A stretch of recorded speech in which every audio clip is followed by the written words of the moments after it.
Welcome in, and this is the lesson many years ago. There's me there on the left. There's my student, and a little bit of a. Let's just watch him for a minute. Let's just watch the first point, and I'll give you the backstory.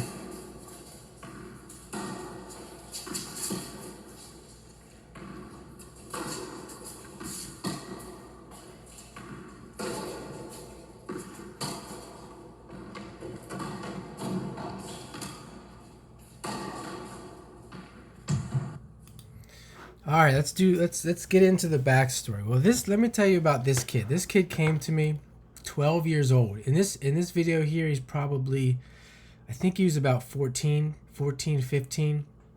He came to me right around 12 years old. Zero sport experience. No sport experience. He's not a sporty kid. He's not a talented kid by any means at all. He could not bounce a ball. Just to put things in perspective, could not even dribble a ball with his hand, let alone the racket. So we started with the orange ball. Because he's 12 years old, a little bit older, I skipped mini tennis. It was private lesson only. Started with the orange ball. Not going to get into exactly what I did, but we did a lot of playing, obviously, on the orange court. And then he went to green ball. Let's let this play here as I'm talking. Then he went to green ball, did full court green ball, and here he is, full court yellow ball.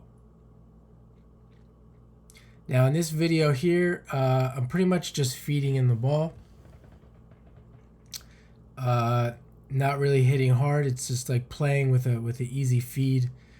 Because as I said, not talented, not a sporty kid.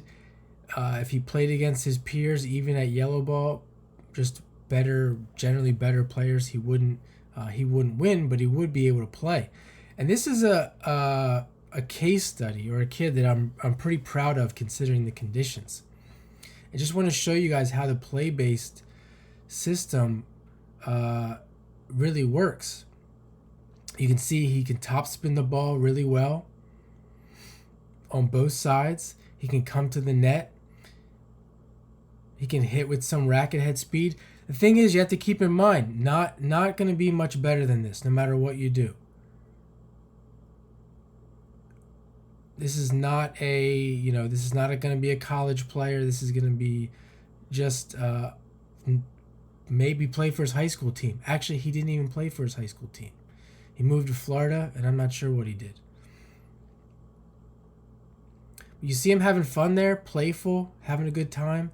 Serve, talking about the serve. Obviously, no throwing experience. Everything was completely done from the beginning. Look at the serve. Look at the motion. How that's as good as it's gonna get for a kid like this. It doesn't need to be any better than that. Like I said, I'm not gonna repeat all the things that I said. Some people watching this might. Certain coaches, certain people, well, this is wrong, that's wrong. His arms here, his arms there, not going to get better than that. The more you focus on that, in my opinion, especially with this kid, the less playful it's going to get, the worse it's going to get. Because his fundamental problem is the coordination, the speed, these things that he's born with. Like I said, not a sporty kid, not going to be a sporty kid. You can see I have my targets there, which I use primarily to develop the game. It might look a little bit better. There's a pretty nice open stance forehand. It might look a little bit better if he's playing with his peers. Like I said, I'm just kind of feeding in the ball. And that's why, you can see that it gets kind of loopy, and because the ball speed isn't there. Because if I hit with my ball speed, it'll throw him off. There's no real... it's not the same as if he was hitting with his peers. I mean, you might even look at this. You could say he could still play more green ball, and it would be more fun. It get rid of those loopy shots. The pace of the rallies would be faster. Let me back it up here.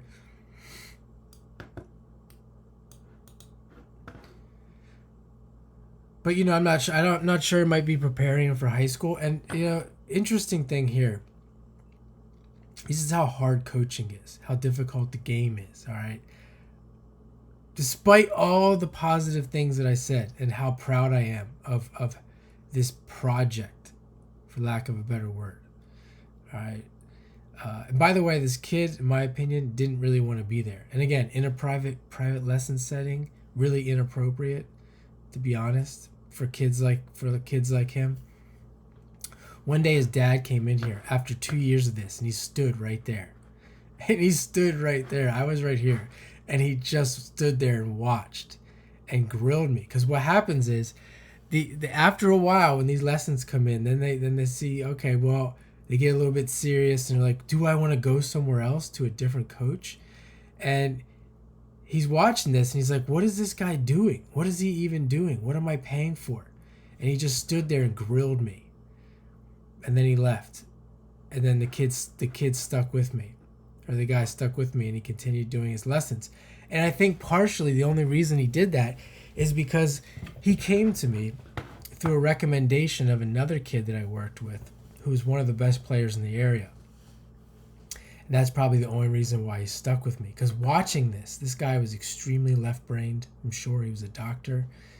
And he was like, what is going on here? You're not teaching my kid anything. I'm just guessing that's what he was saying, or what he was thinking. And in my mind, I'm like, man, you're lucky you even met me. This kid, I'm telling you right now, this kid wouldn't be anywhere near as good as he is. Or at least be enjoying his tennis as much as he did for his interest. And I'm being examined for this. It's wild. So I'm gonna leave it there. That's the video. Take from it what you will, and thanks for watching.